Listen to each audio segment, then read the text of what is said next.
Hey, everybody, welcome back to the Doggone Positive Way. My name is Maria Ryan. I am your professional dog trainer and also the host of this amazing podcast where we talk about everything dogs, a little bit of cats, a little bit of other animals, but mostly dogs. And we're doing a little series on dog food, and we've kind of jumped around a little bit. Today, I'm going to talk about rendering plants and the grossness and, a little bit of the AAFCO and what their guidelines are. I will look at some cool stuff. But first, we're starting off with a dog food recall. And we are going to go to my favorite website to get information. And I did get this email sent to me. And let us show their site. And we're going to go straight to recalls. I'm doing this with you guys on purpose. Okay, so I talked to you guys about this, I believe. But look at this. There's another recall from last month. Arrow Reliance. Okay, there's a recall on that. Food Dynamics Raw Bistro, 2 different brands. Okay, which is interesting. Food Dynamics. You want to check it out? Let's check it out real quick. Let's see. So that was on the 7th and the 9th. It looks like Food Dynamics is for both of these, is what I'm thinking. Buy Bones Inc. Recall Nature's Own Pet Chew Bully Bites because of salmonella contamination. A lot of people think that, salmonella is only from poultry, and that's not true.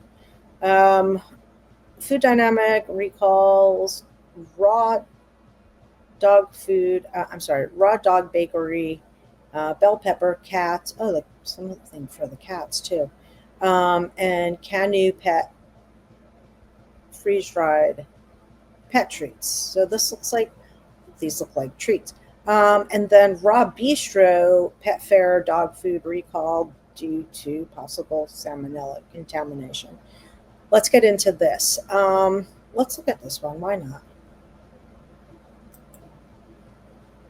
So, what I like about their site is it breaks everything down. FDA issues advisory over 2 lots of Darwin's biologics dog food. Following lab confirmed contamination. So it breaks it down on the findings. Oops. See, this is it. If you want to sign up, sign up. I'm already signed up. Anyway, I'm going to X out of this. So anyway, we've got this over here. Their findings and the FDA action. I just want to scan it really quick. I don't want to go through the whole thing. Okay, I do want to say this. So the testing arises from the follow-up upon a consumer complaint. One sample, the FDA found both listeria and salmonella. In another, only listeria. Okay. The product sold in frozen 2-pound packages divided into, and it describes all that. I'm not going to read all that to you guys. Let's see what else it says. It gives guidance for pet owners. Immediately stop feeding. Don't donate it. Just throw it in the trash. You got to throw it in the trash. And the health risks. This is where, if you're not careful, and this goes with any raw food, if you're not careful and you don't wash your hands in between handling, or you don't use bleach to clean your area that you've been prepping at, make sure you only prep one meat item at a time on a cutting board. Make sure it's a plastic cutting board also, because the plastic doesn't absorb it. Wood absorbs the juices from the meat, and it's really gross. So, and I use bleach to before I even wash it, I hit it with really hot water. I spray it with bleach, and then wash it with soapy water and put it in the dishwasher also. Actually, I like putting it in the dishwasher better than hand washing. We'll hand wash it if I need it because sometimes I'm doing a lot of cooking.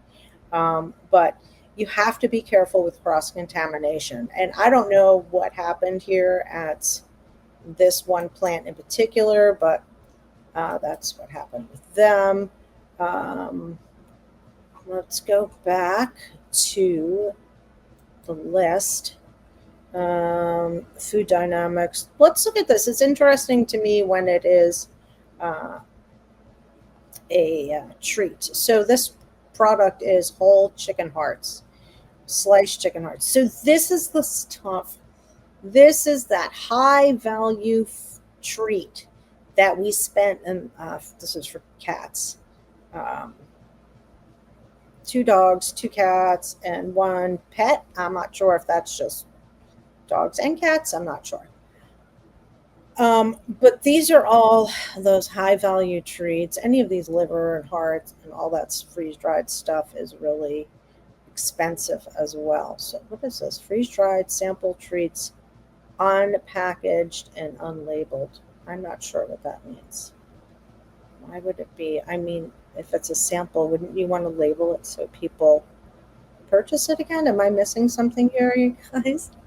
Ah, la la la. Let's see. Raw Dog Bakery. Yeah, salmonella contamination. Um, yeah, you can go in and you can read all this stuff. Go and sign up for Dog Food Advisor. It's a really great resource for you guys. But anyway, so that's the food recall. Oh, and the other one. Oops, I'm sorry. ADHD. Want to jump back? This is craziness. Food dynamics. Actually, this, I think, hang on a second. Let me click on this. Raw Bistro. Um, no, okay, never mind. I was looking at something else. Okay. Food dynamics. Let's do. Actually, that's weird. I clicked on this on Raw Bistro. What about buy bones? Let's see this, the bully bites. Does it say anything specific? I like the breakdown of that one. There it is. Bully bites. I'm thinking this is like pizzle. Let's see. Yeah. They give you all the information. So you can, if you buy these products, go back and look in your cabinet. Make sure you have checked the lot numbers, etc. So dogfoodadvisor.com. Very good resource for you guys.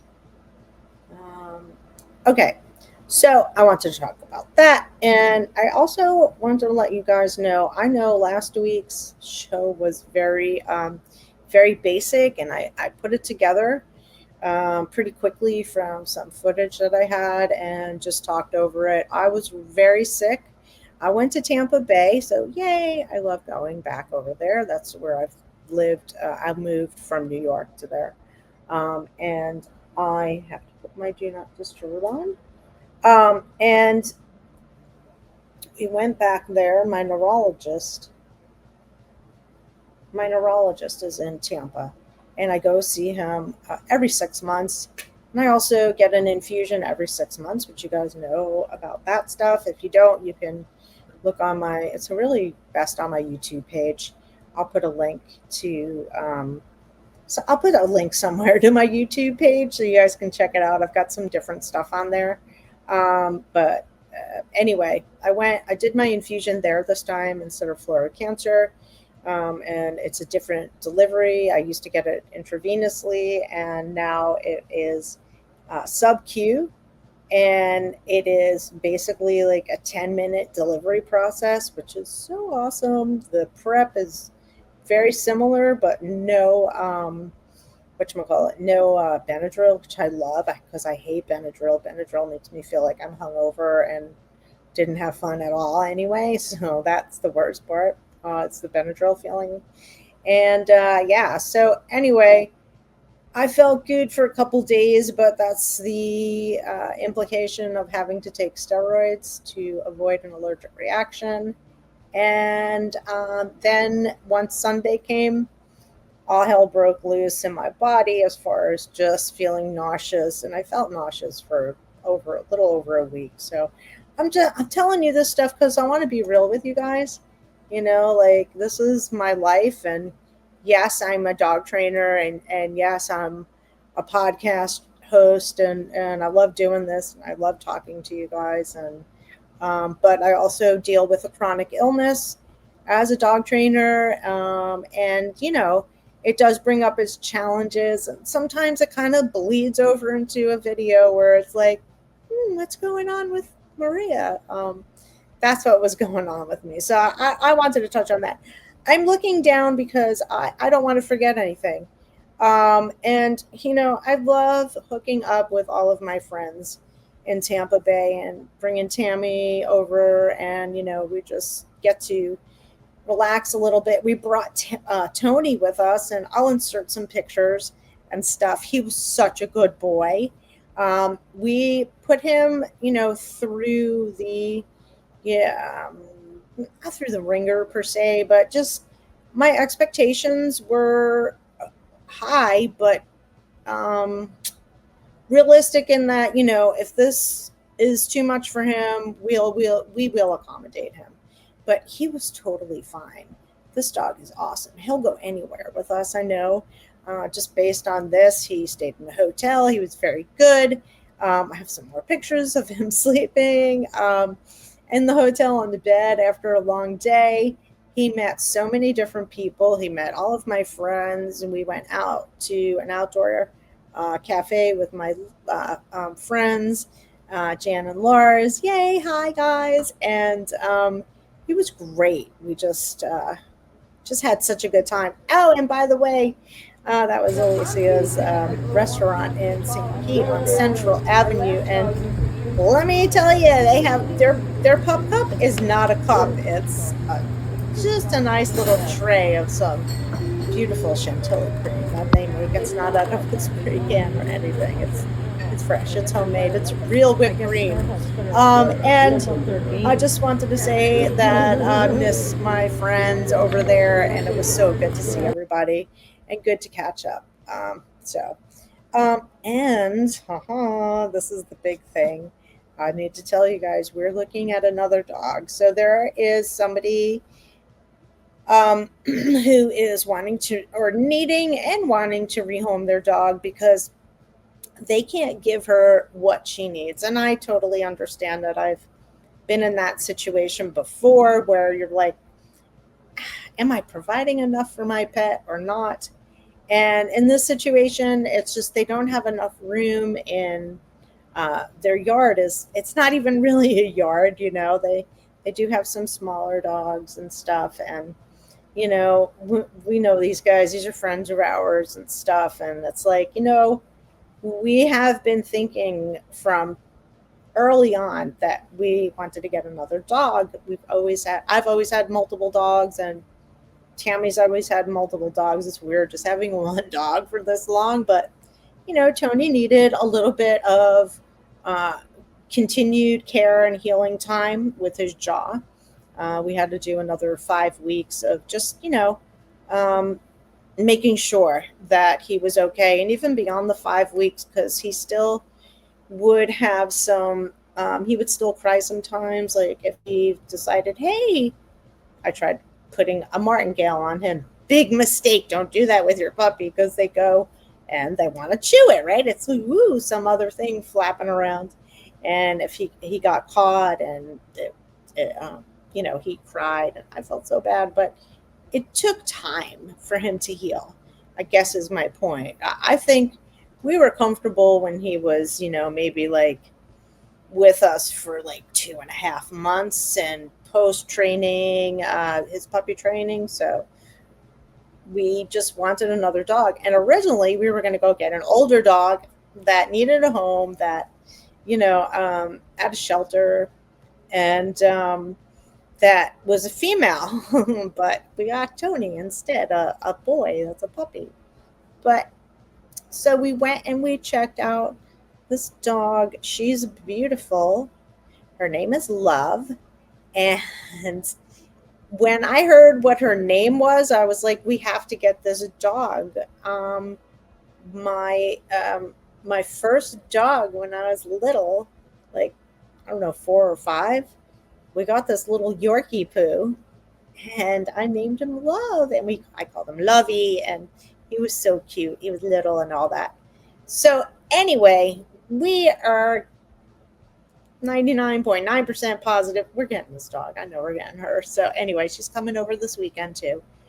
We met on over the weekend after our class. So she's a little shy. She's skittish. She needs more socialization, and she's coming to the right home because she's going to get that socialization. And Tony's going to have a playmate because Tony needs a playmate so bad, you guys. Daycare. I'll do another thing on daycare. I'm sorry. I'll go off, and this will be like such a long episode. I don't want to do that to you guys. Anyway, that's those are my updates. That's like a new dog, my health, and let's get into the dog food situation. Now, everybody sees AAFCO on the back and the lower part of the dog food or cat food bag or any kind of animal food. And let me share this tab with you guys. Let's see. Make sure it comes up over here. Here we go. So, AFCO, okay. Association of American Food Control Officials. Okay. So, I know that this would be a huge rabbit hole to get into, and we're not going to do that. But I just want you to be aware that, as I've said before, their bar of standards, their bar is pretty low as far as ingredients, and we'll jump over into that in a moment.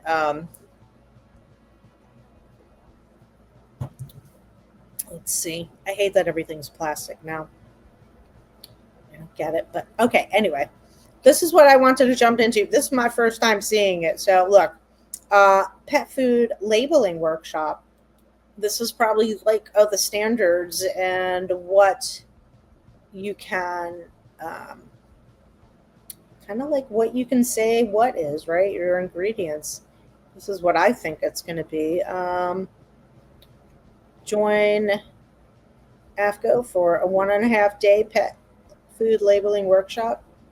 Attendees will learn about current and new and specialty pet food labeling ingredients, claims, common misconceptions, and more. Ooh, I would love to be a fly on the wall. Register now. Let's see how much it is. Session. How much is it? That's what I want to know.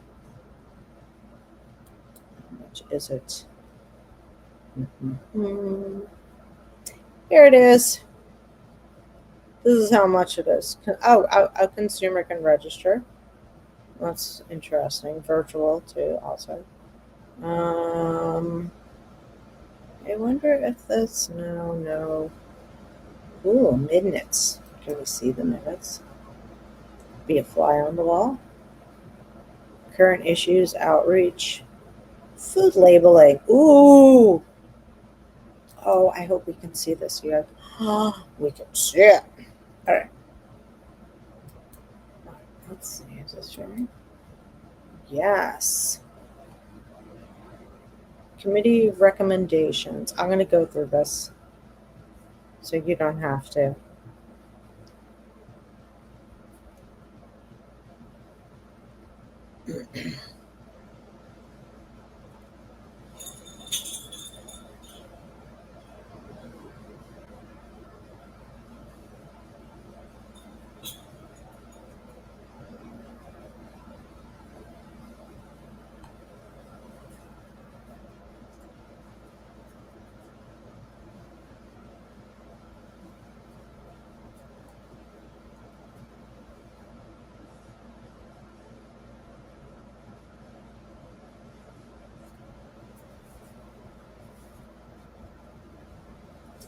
Okay, so it looks like, you know what it feels like. Make sure this is shared. Yeah, you know what it kind of feels like. People are kind of playing games like a bait and switch situation with just different terminology, ingredients, and stuff. I mean, I can only imagine what these meetings are like. I'm kind of picturing it in my head. A bunch of people in suits around a table making these decisions. They're talking about just terminology also, what it means, like, oh, jerky, what kind of term is this, right? Cell cured or cell cultured meat processes for regulation and production. I wonder what cell cultured meat is. See, let's see. Tony Bevell explained that human food products have completed the full FDA in United States Department of Ag Food Safety Inspection Services (FSIS) processes. The FDA is responsible for safety review and oversight of the culture, growth, and harvesting of cells, while the FSIS conducts a suitable review for meat processing applications processed into meat once processed into a meat product. For human food, FDA regulations apply to the growth, propagation, and harvest of cells, while USDA FSIS regulations apply during the process phase. It is noted that FSIS does not regulate pet food and animal feed. The FDA has regulatory jurisdiction from culture growth to harvesting, and the FDA Center for Veterinary Medicine has jurisdiction over processing the final product. Okay, so yes, they are talking about basically growing meat in a laboratory, getting cells and growing meat. We just heard about this on the news, or I don't know, a few months ago, not too long ago. And yes, okay, so I'm not surprised. They're using crickets and insects as feed, which is fine.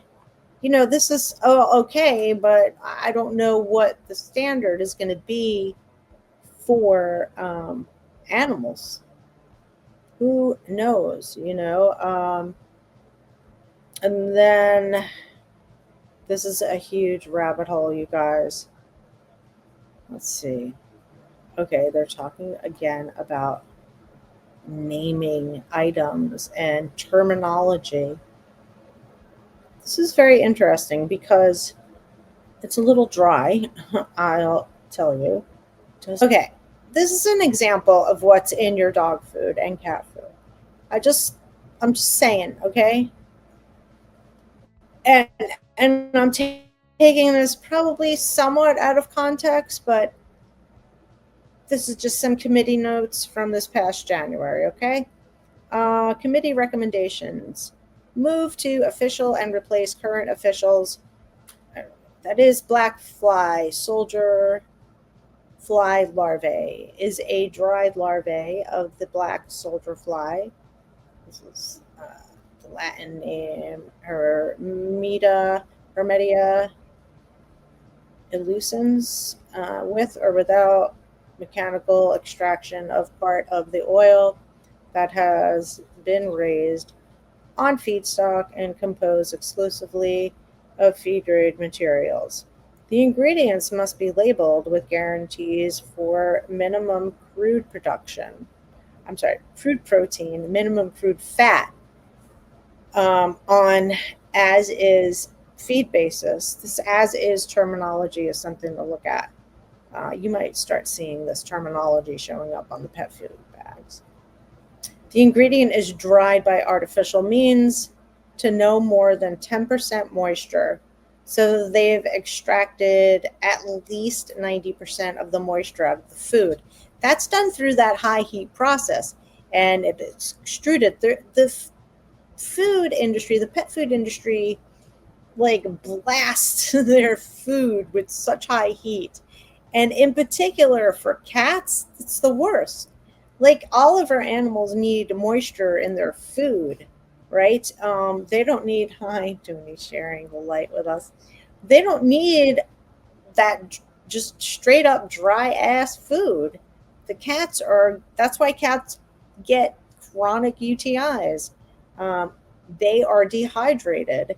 They need wet food constantly. They don't need dry food. And that is a huge problem. Unfortunately, canned food is super expensive. You might as well do a home prepared diet for them, or whether it's you cooking their food, or making it yourself, or if you can afford one of these dog food companies that I've been talking about. They're damn expensive. They're so expensive.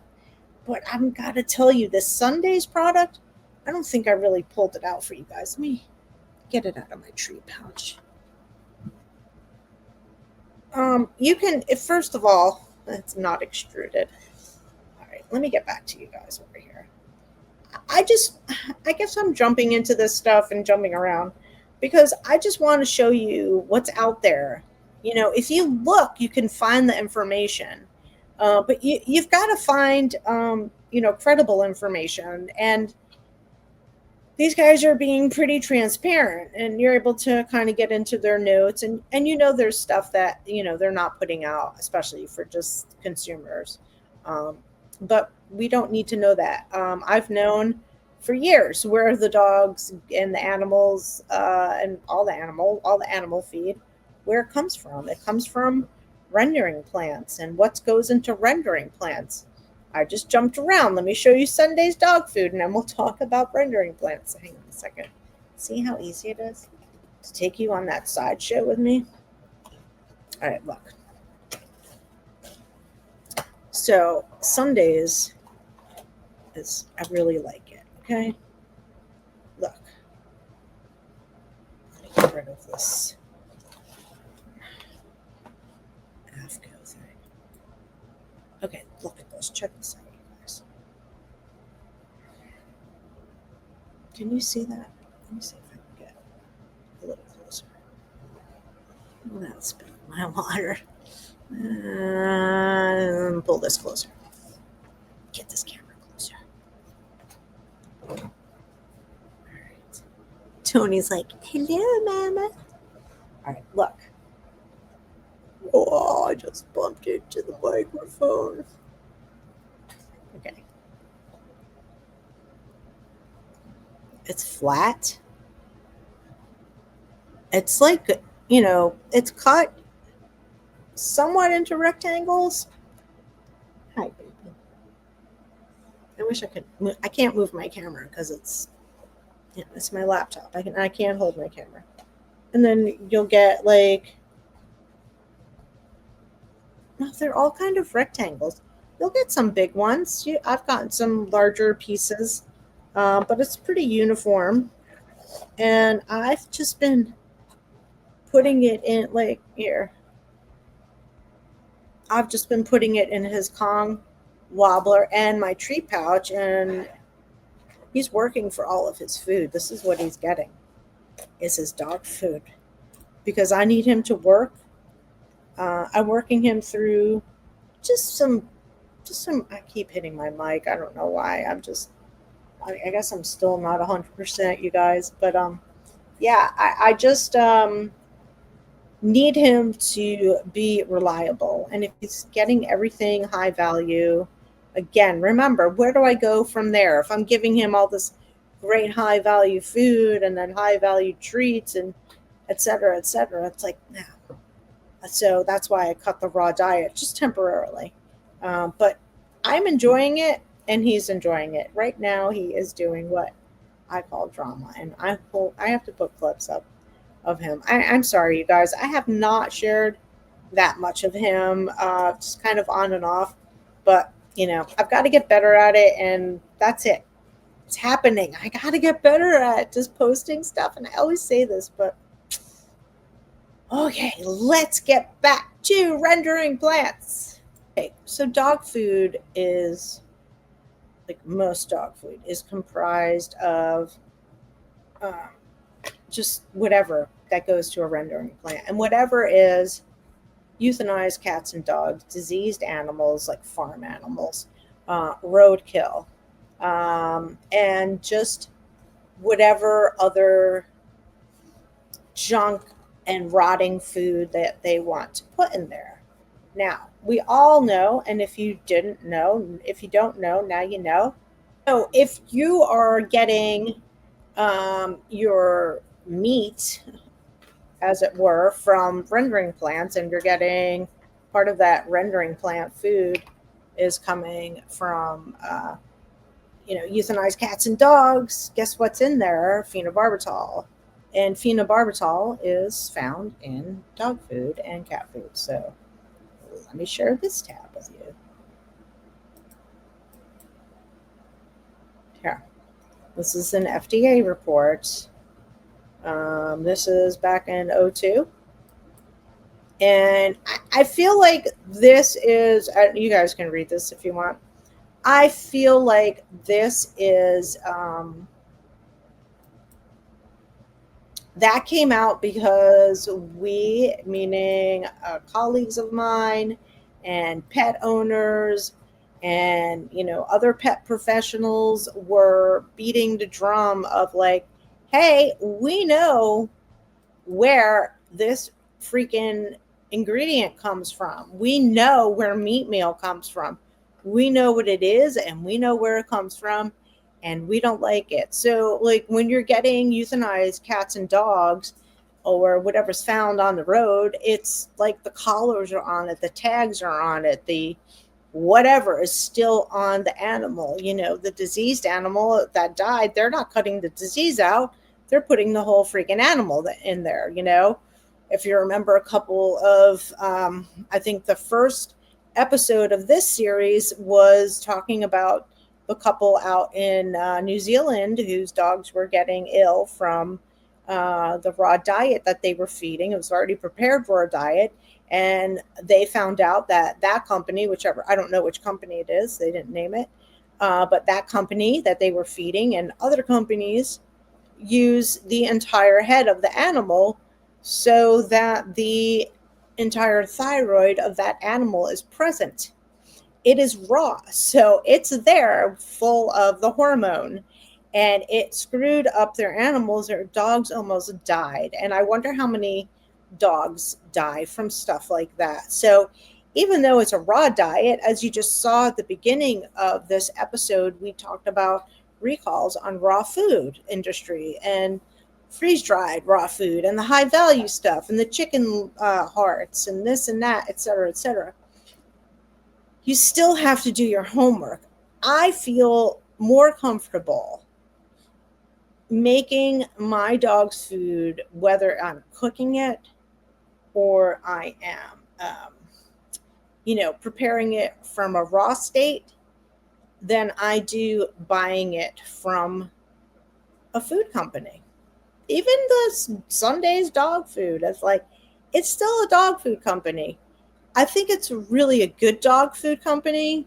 And I like that the food is developed by a veterinary nutritionist. I think that is very important. But there's still always that risk, right? But and for time's sake and energy sake, I would love to be able to continue to buy it, but I'm gonna have to probably go with a high quality dog food, but probably not Sundays. I don't think I could swing that, and especially since we use it for everything now with him. But anyway, I digress. Let's talk about these rendering plans. And I'm not trying to gross you out, okay? I'm not trying to do the shock value stuff. I am not trying to do that, okay? And look, feed real, the rendering, processing, how dog food is made.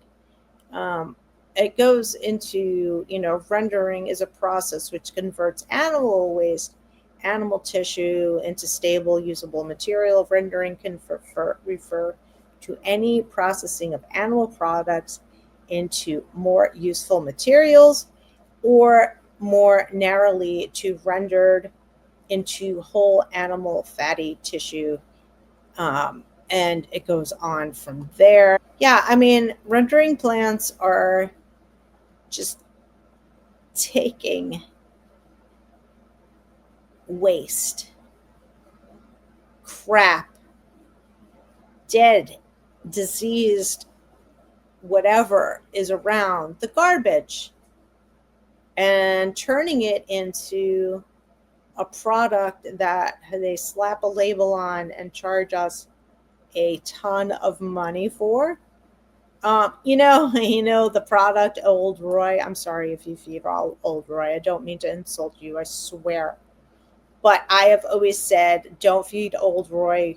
What's in Old Roy? Old Roy is in Old Roy, and it's kind of like, oh, ha ha ha, but it's so true.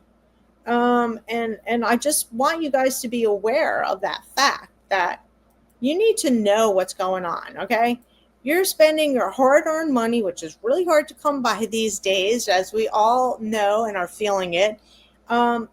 You deserve to know the truth. If you want to feed your dog Old Roy, go for it. I can't stop you. I don't recommend it. I'm sure your dog farts his face off or her face off, but I think you should feed a better quality. And honestly, just cook it in a crock pot, just cook your dog's food in a crock pot. Is that overcooking? I mean, maybe, right? Probably. If you do it the whole entire way of a crock pot of 6 hours, but you don't have to. You can just use a crock pot for less time than that and do a gentle cook on something. And I feel like you would be doing your dog a huge favor. I'm not telling you to go get a chicken and veg and put spices in it. I'm not, no. If you want to prepare your dog food at home, you need to do it in a way that is beneficial to your pet. It's not going to be toxic to them. You need to do your research. You need to know what they can eat, what they can eat. Stay away from onions, stay away from avocados, stay away from the pits in certain foods like apples or apricots or cherries. Okay, don't feed those things. Don't feed cooked bones. You want to feed a raw bone? That's great. Feed a raw bone. Make sure they're not like my puppy and give you a heart attack and swallow it if it's a little too small. And I'm not talking about teeny tiny. I'm talking about a decent size bone that I didn't think he would swallow, but guess what? He did. He did. He swallowed it. So I would do like a big raw bone, which is what he's going to get. So he can't swallow it because that scared the crap out of me. But my point is that I want you to know what you're getting into, what you're paying, and just be an educated consumer. And somebody who is like, yeah, no, I don't want to do that, or maybe this is a better food for them, and just it is a buyer beware. Just read the label. Read the labels. You guys have to read the labels. All right. I think label reading and just just the more information you have, the easier it is you can make a decision of what to feed your dog. It is also a way that you can help maybe with certain ailments like skin problems with your dogs. A lot of these ingredients, since they're so processed at high heat, whatever those vitamin packs on, they are sprayed on after the fact. But that's kind of like it's synthetic. So why do you want fakeness? It's more fakeness, and you're paying a lot of money for it. And I'm not even talking about like raw diets. I'm talking about some of the grain-free diets too. It's like, oh my gosh, I'm paying how much money and there's sweet potatoes in here? That's it. That's the filler. No, there's a lot to uncover with dog food and the dog food industry. If you have any questions or any comments, please let's start a conversation. Like, what do you guys feed your dogs? I'm just curious, or your cats. I want to have a conversation here, so let's talk about it. If you have a lot of pets, it's not easy to to swing some of these diets. I think that's why I'm like, you know what, heck with these people, make your own food, but that is a time-consuming task. However, you know what? I just want you guys to be able to feed the best for your pets that you can afford and that your pet likes and that is as healthy as they can get. So I want you to remember to have a doggone positive day, and thank you so much for listening. Please give me a review on Apple or Spotify. That would be wonderful. And check out my website. It's getting built slowly but surely. It's doggonepositivetraining.com. And I will link it in the bottom. And I appreciate your support. Have a great day. I love you guys. Bye.